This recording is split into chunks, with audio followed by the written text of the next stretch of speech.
Committee member of the Democrats abroad, Singapore, David White. Thank you both. Thank you, gentlemen, for joining me. David White, and I start with you.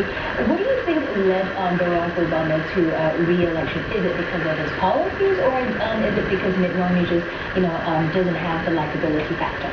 Well, there's no simple one answer, but I think that in the polls, Obama did consistently come across as being someone who understood the problems and concerns of the American middle class.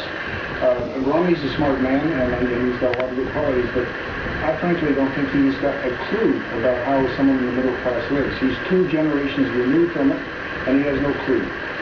Another thing is Obama's position changed not once but twice, or even 3 times if you go back to when he was in Massachusetts.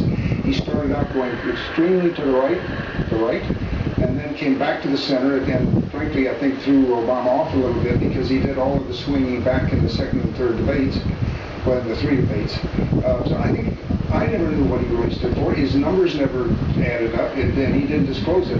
Obama wasn't completely open about everything either, but I think the public understood more of where Obama was coming from. He was more consistent in these policies, and I think to the extent the numbers were discussed, the Obama numbers make much more sense than the Romney numbers. Okay, well, there is, of course, a concern now that the House is going to be controlled by the Republicans for another 2 years, we assume.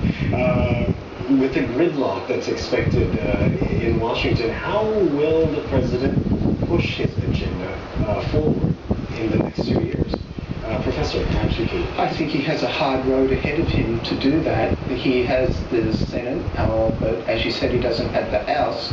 And some of the Republicans who are still in the House are those who were elected in 2010, and they are more inclined towards the Tea Party wing of the party.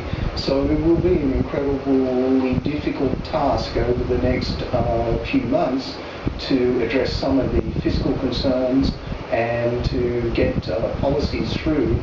The House, the Senate is no problem now, by and large. So yeah, it's not going to be an easy period. So we may expect to see more hyper-partisanship in the next 2 years. But this is the question of the day, and I don't have an answer for it. But we have got to find a middle ground. If we don't find a middle ground, we're going to go over the so-called fiscal cliff in the next 2 months, and we're going to drag ourselves and the whole world into a real recession. I think to me it's been clear that Obama has been willing to compromise most of the time throughout the first 4 years. Frankly, there may have been a point just after he got elected where he communicated an unwillingness to compromise when he should have been more outreaching. But over the last 4 years, he's tried again. 2010, Mitch McConnell publicly announced that the official position of the Republican Party was to oppose any and all legislation, even legislation that they had previously supported, to get Obama out of office. But so I think Obama is going to continue to try. He has no reason, he never had any reason not to try. He did try, but he's not going to go up for re-election. He's got the interest of the country at heart. We have to find compromise.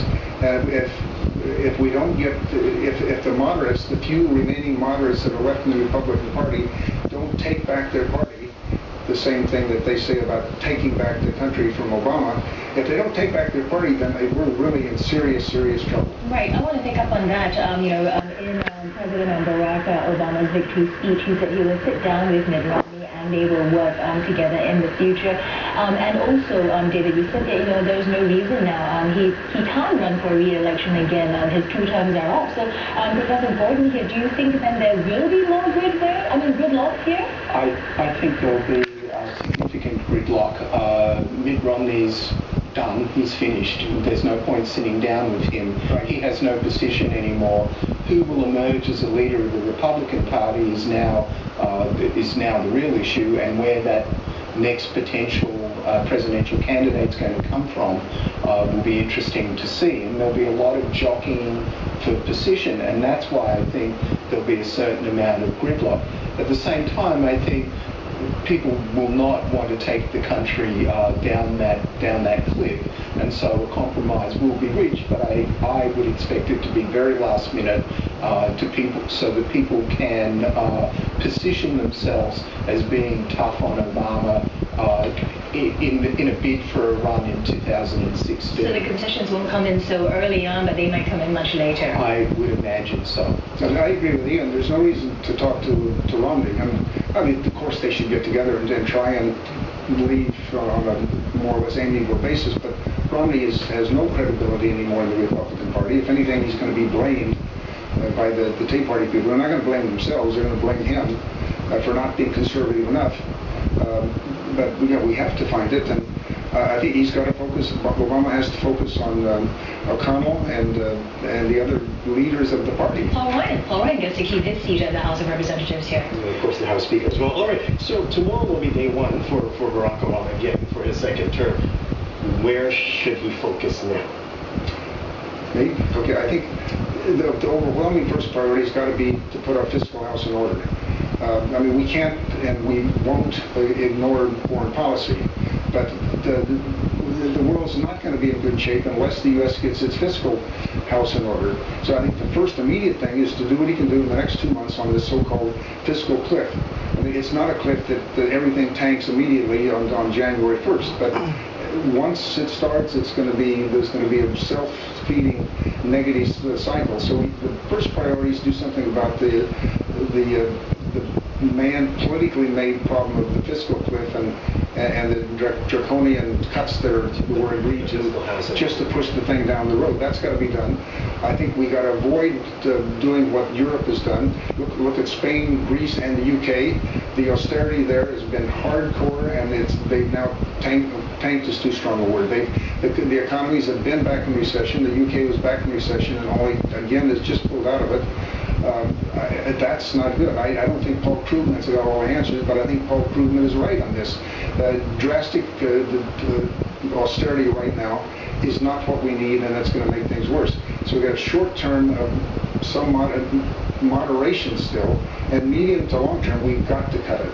And on the Democrat side, they've got to be realistic as well. We the Democrats cannot hold the Social Security sacrosanct like the bold progressives. I get stuff in the bold progressives, and they remind me of somebody on the other side sometimes. I'm going to get some hate mail. But the Social Security and Medicare have got to be controlled, and those are sacred cows which the Democrats have to also do something about, and we will. I can't say we. I mean, I get stress. I'm not speaking for the Democratic Party.